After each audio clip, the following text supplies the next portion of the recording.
If you spend $5 on a morning coffee on your way to work, $15 on a nice lunch from the food truck, $4 on overpriced transport, $2 on a sweet treat, and $1.40 on unwanted subscriptions every day, then that's the same as spending $10,000 every single year. This is the reality for most people. As soon as they get paid, the money just seems to disappear. And that's because they don't have a paycheck routine. This is so important because being careful with my money in my late teens and early 20s was the thing that enabled me to become the first millionaire in my family. So in this video, I'm going to be talking about the 5 things I did every time I got paid so you can apply them too and hopefully achieve even better results. This will not only help you save extra money, but also build your wealth. And the beauty of all of this, you won't have to work any harder than you currently do. Right, let's imagine you've just been paid. The first thing you should do is separate your wants and needs. Believe it or not, this is one of the hardest things for people, even though it sounds simple. Especially nowadays, most people are used to such a high standard of living that they find it hard to cut down on their little pleasures. These might seem small and insignificant, but in the long term, these little pleasures are actually robbing you of your financial freedom. Even if you think this doesn't apply to you, I still want you to do this exercise. You might surprise yourself with the things you uncover that are draining your money. So, grab a pen and a piece of paper and split it into 2 columns. So you've got wants and needs. Now get some of your recent bank statements. It's probably best to get around 6 months worth and start highlighting all the things you repeatedly spend money on every month.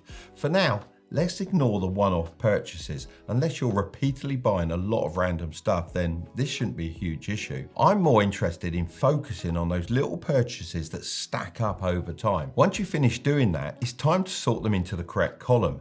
Needs should be things like rent, insurance, bills, and other utilities. The rule is, if you can survive without them, then it's not a need. Your wants should be all the fun stuff like nights out, restaurants, bowling, golf, whatever floats your boat. Once you've completed both sides, then it's time to figure out how much each column costs per month. Let's start with needs. Let's say your rent, insurance, bills, and utilities add up to $1,200 a month. This is the bare minimum you need to get by each month, also known as your financial baseline. Once you know your baseline, subtract it from your monthly income to see how much you've got left over. Many people say your financial baseline should be under 50% of your total income, but to be completely honest with you, I think it should be closer to 25%. Now, don't treat this needs column as something you can't change, as there are things you can do to bring down the costs, but still meet all your basic needs. You might need a car, for example, but it's worth asking yourself, do you need a car that costs so much? The same goes for where you live. Some apartments can be mega expensive nowadays, especially in city locations, but this is where you need to start weighing things up. Would it be cheaper to commute each day? Probably. So consider moving somewhere that you can actually afford. I mean, if you can share a house for a year to save up some money that you can invest, which could help you buy your dream home, why wouldn't you? Look, maybe you don't want to cut back anymore, and that's completely fine, but it's worth seeing if there are some areas you can save money without impacting the quality of your life too much. If you can't reduce your bills, you're going to have to increase your income, which is completely possible by getting a promotion or starting a side hustle. Remember, your earning potential is always higher than your saving potential. I know making your needs cost less than 25% of your paycheck might sound a bit impossible right now, and how it might sound coming from a boomer millionaire, but I really do understand what it's like to earn very little. I didn't grow up wealthy, and it took me a considerable amount of time to boost my income to hit a financial baseline of 25% of my salary. But trust me, if I can do it, so can you, especially with all the online side hustle opportunities you can take advantage of. So don't think I'm just saying, if you're poor, then just earn more money. I understand there is much more to it than that. Just treat my 25% rule as a target to work towards. Now for the wants column. Add them all up and subtract them from your wage.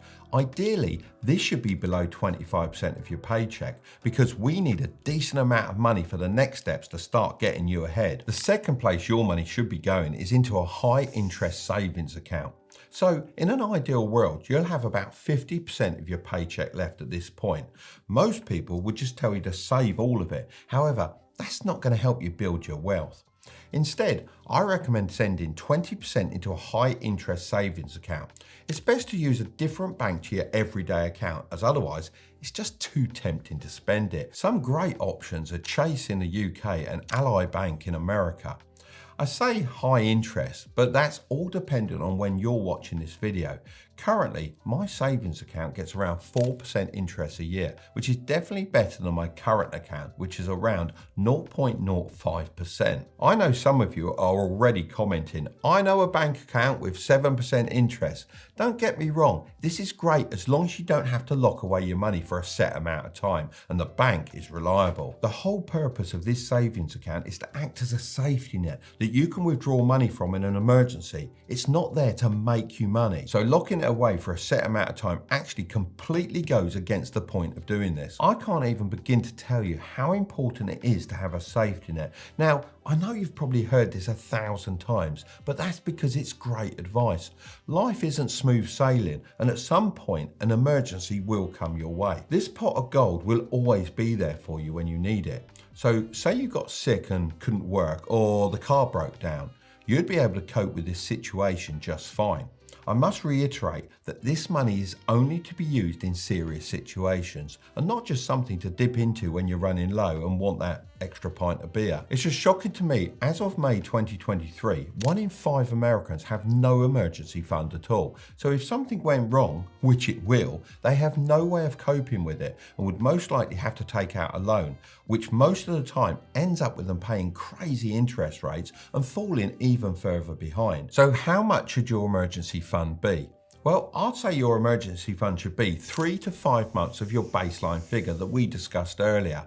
Even better if you can stretch that to 6 months. So once you've put by 20% of your paycheck for enough months to hit this figure, then you can allocate more money to the next places we're going to be talking about. In an ideal world, you should have 30% of your paycheck left by this point. So where should you put the rest? Well, next is the only place you'll ever get a guaranteed return on investment. Let me explain. Normally, if someone tells you they can make you a guaranteed profit, then I'd say run away as fast as you can. It's normally the grifters feeding people this garbage. However, in this instance, it's 100% true, as I'm talking about paying down your high interest debt. I mean, why bother investing in stocks for a possible 8 to 10% return when you can have a guaranteed 25% return by paying off the debt that's constantly eating into your wealth every single day? It's kind of like someone asking you what the best foods are to eat and exercise routines to follow, while knowingly having a parasite inside their body sucking away all the nutrients.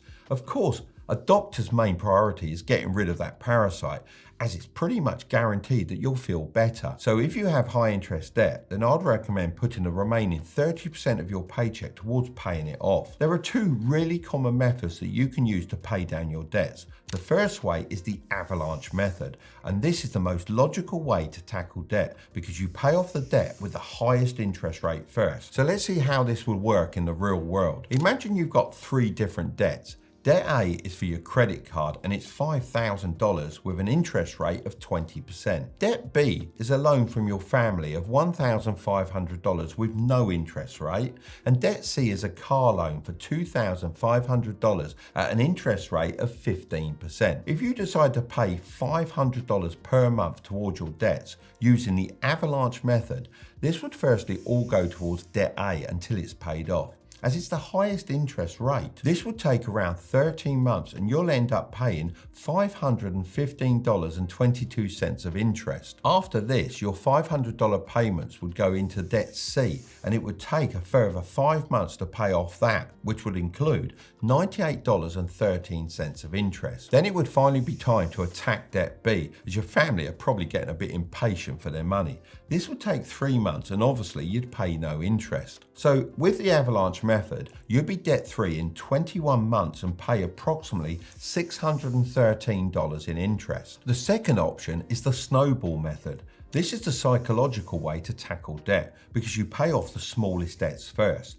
The thinking behind this is it makes you feel like you're making faster progress. So you'd pay debt B first, followed by debt C, and then finally debt A. However, if you use this method, it would take you around 23 months and cost approximately $1,700 in interest payments.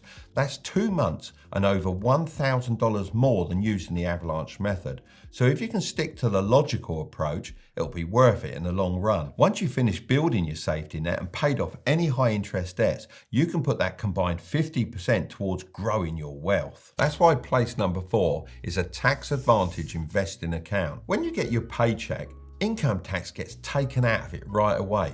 Go to the store and buy something and you'll run into sales tax. If you own a property, you'll pay property taxes every year. Even when you invest and eventually make a profit, you'll be hit with capital gains tax. Unfortunately, I can't help you with most of them, but luckily there's a legal way to avoid paying capital gains tax on your investments. If you're in the UK, you're going to want to get yourself a stocks and shares ISA, and if you're in the US, you should get the equivalent, which is a Roth IRA. They both have different rules, which I've discussed in past videos, but the bottom line is, both these accounts allow you to invest without worrying about taxes. If I were you, I'd put 35 to 40% of your excess money into one of these accounts and invest it in a low-cost index fund like the S&P 500. Over the years, this has made me on average around about 8 to 10% tax-free per year. Of course, I'm not a financial advisor and this shouldn't be taken as financial advice. Stocks can go down as well as up, so it's important to understand the risks involved. Just imagine if you invested $250 per month, then assuming an 8% average annual return, you'll have $1.3 million in 45 years' time, completely tax-free. Feel free to head over to the Compound Interest Calculator website to do the maths for yourself.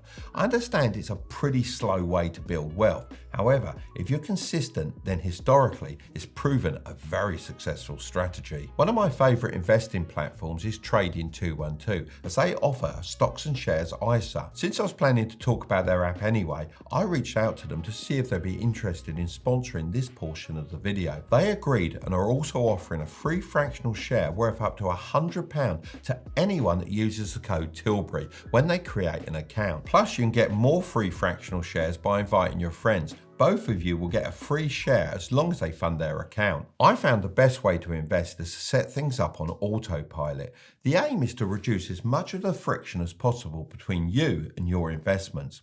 We just get in the way of ourselves most of the time. That's why it's best to just set up auto investing. It gets the money away from you, and most of the time you don't even notice it's gone until you check your investing account and have a nice surprise. My son has actually been doing an experiment on Trading 212.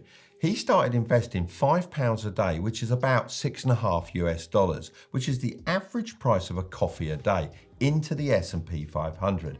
It's now been almost exactly a year since he started this experiment.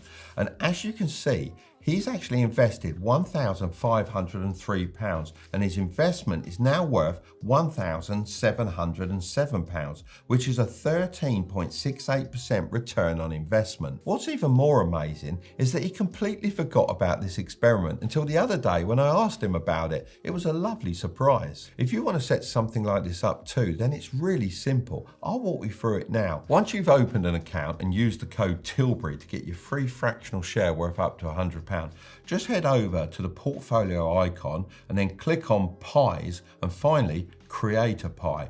If you just want to copy what my son's been doing, then click on build a custom pie, add instruments and then search for S&P 500. There are lots of different ones that pop up as there are different companies that offer essentially the same thing. I personally like Vanguard the best as they're one of the oldest and most trustworthy companies in the game. Your granddad will probably even know about them. I also prefer the accumulation fund, which is this one here, as it automatically reinvests your dividends, which is essentially a reward the company gives you for holding their stock. So just click on the fund, add to pie, and then this little arrow, next, and then make sure to select auto invest before pressing next again. Here you can choose how many years you want to automatically invest for, how often you'd like to invest, and how much you can afford.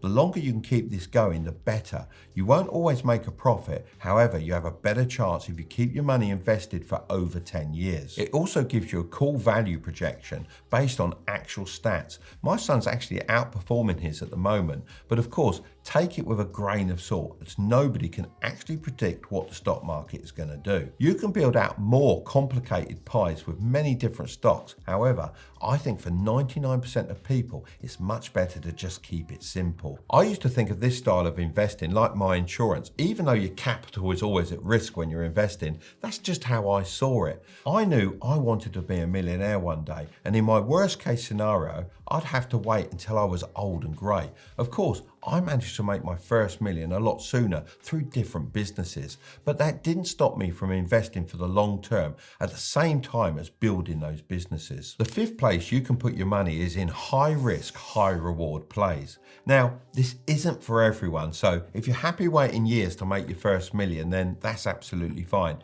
However, if you're anything like me when I was younger, then you'll want to make it a bit quicker. Most people online will either teach you the slow lane of getting rich, which is the investing style we just discussed, or the fast lane, which involves taking more risk in the hopes of getting greater rewards.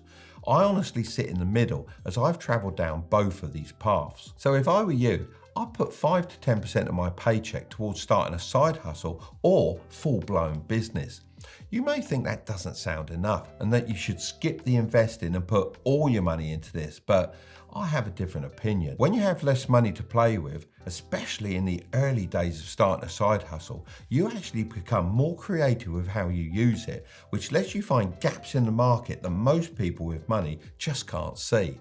Now, with the final 5%, I'd make the riskiest investment of them all: cryptocurrency. I've avoided talking about this in my videos for a long time. However, it's undeniable that it's gaining popularity year after year. I've got about 5% of my investment portfolio in Bitcoin and Ethereum, as I believe in the long-term potential. However, I'm very aware this is very risky and it could all go to zero at any point. So as long as you're okay with that, then it's worth considering. If you want to know why net worth goes crazy after you save 100k, then you can watch this video next, but don't click on it just yet. Make sure to subscribe if you want to grow your wealth. Okay, I'll see you over there.